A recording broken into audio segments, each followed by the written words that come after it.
aprovechando el viaje, hablando de las reformas constitucionales, hay quien piensa y percibe que hay cierta prisa en implementarlas, y son reformas de gran calado, muy importantes. ¿Por qué la prisa? ¿Por qué no tomarse el tiempo de analizar estas reformas que afectan a todo el país? ¿Cuál sería el mensaje o cuál sería su apreciación ante todos los que piensan así? Vamos a ponerlo para las diversas reformas. Por ejemplo, la reforma al Poder Judicial, que es la que está el gran debate de algunos, porque ya hemos mostrado en las encuestas que más del 60%, es decir, más personas de las que votaron por nosotros están de acuerdo que los jueces, las juezas, magistrados y ministros, ministras se elijan por el voto popular, por el voto de las y los ciudadanos. Se presenta la reforma el 5 de febrero por parte del presidente Andrés Manuel López Obrador. Después viene la elección, se gana contundentemente la presidencia y la Cámara de Diputados y Senadores y la mayoría de los congresos locales. Lo hemos mostrado varias veces cómo todo ello cumple con la ley. En algún momento hablaron de sobrerepresentación, lo cual era completamente falso, porque se siguió la ley de procedimientos electorales tal cual se ha hecho o se hizo en el 21, en el 18, en el 2015. Entonces se gana de manera contundente la mayoría calificada en la Cámara de Diputados, en la Cámara de Senadores y en los congresos estatales. Eso quiere decir que el pueblo de México estaba de acuerdo con las reformas porque fueron ampliamente difundidas. Si no, pues no hubieran votado por diputados y senadores de nuestro movimiento. Cuando ganamos la elección, el 2 de junio, poco tiempo después le planteamos a la entonces legislatura, porque ahora está la nueva legislatura, que se abrieran mesas de discusión, de diálogo. Hubo muchísimas mesas en todo el país. Ahí se abrieron a especialistas en derecho, fueron incluso la ministra presidenta de la Corte, los ministros, fueron escuchados. Y entonces esa legislatura hace una nueva propuesta, porque se preguntaban, bueno, ¿cómo van a ser definidos los que van a participar en la elección? Entonces la nueva propuesta incluye comisiones en el Congreso, en el Ejecutivo, en el Poder Judicial, de personas reconocidas, una convocatoria única donde todas y todos puedan participar, porque todo ello no quedaba claro en la primera propuesta que había enviado el presidente López Obrador. Entonces, a partir de este diálogo se hacen algunas modificaciones y se ponen requisitos también para quien quiera participar en la elección. Entonces, se aprueba el dictamen por la Comisión de Estudios Legislativos. ¿Es así, Ernestina? ¿Es la Comisión de Estudios? La Comisión Constitucional, de Puntos Constitucionales en el Congreso anterior. Entra los nuevos diputados, senadores, y ya hubo discusión, ya hubo esta propuesta, y entonces dicen, pues vamos a dictaminar.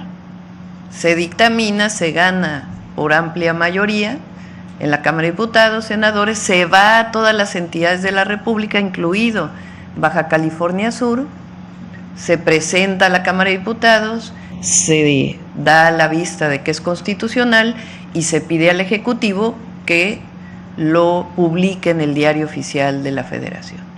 Entonces, no es que se propuso y al otro día se resolvió, sino que tuvo una discusión amplia.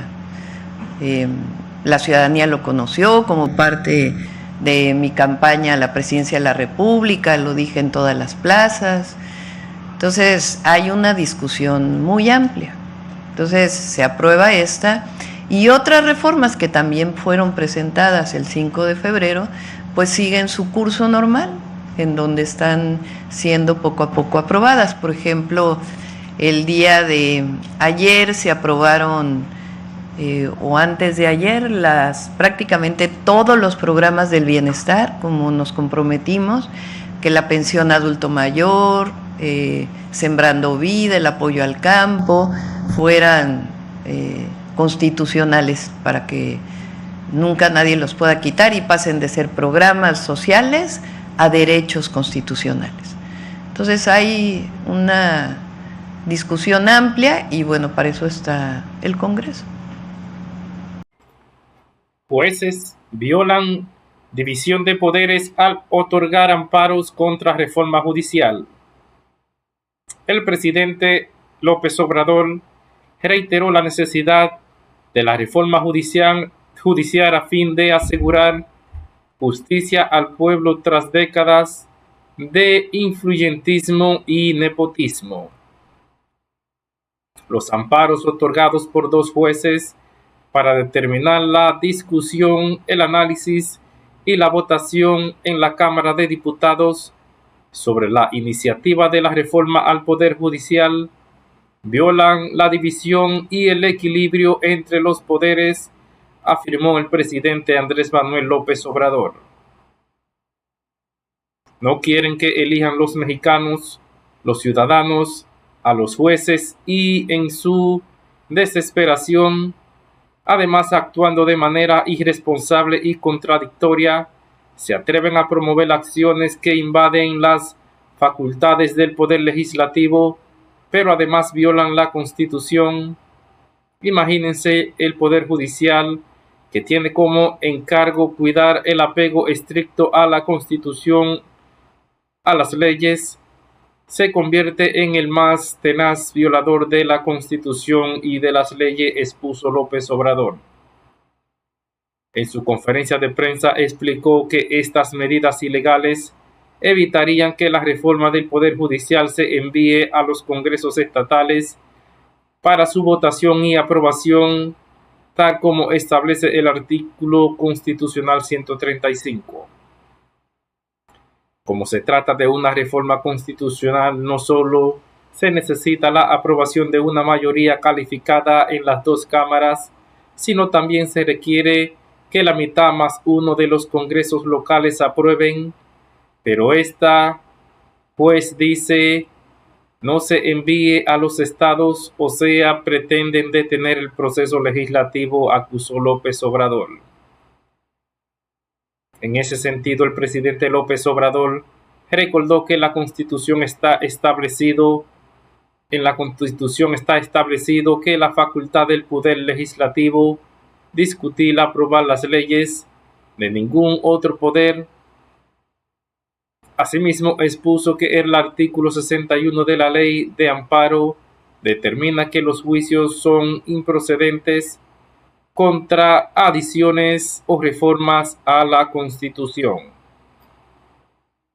Por todo lo anterior, el titular del Ejecutivo Federal reiteró que es necesaria y urgente la reforma al Poder Judicial a fin de asegurar justicia al pueblo tras décadas de influyentismo y nepotismo.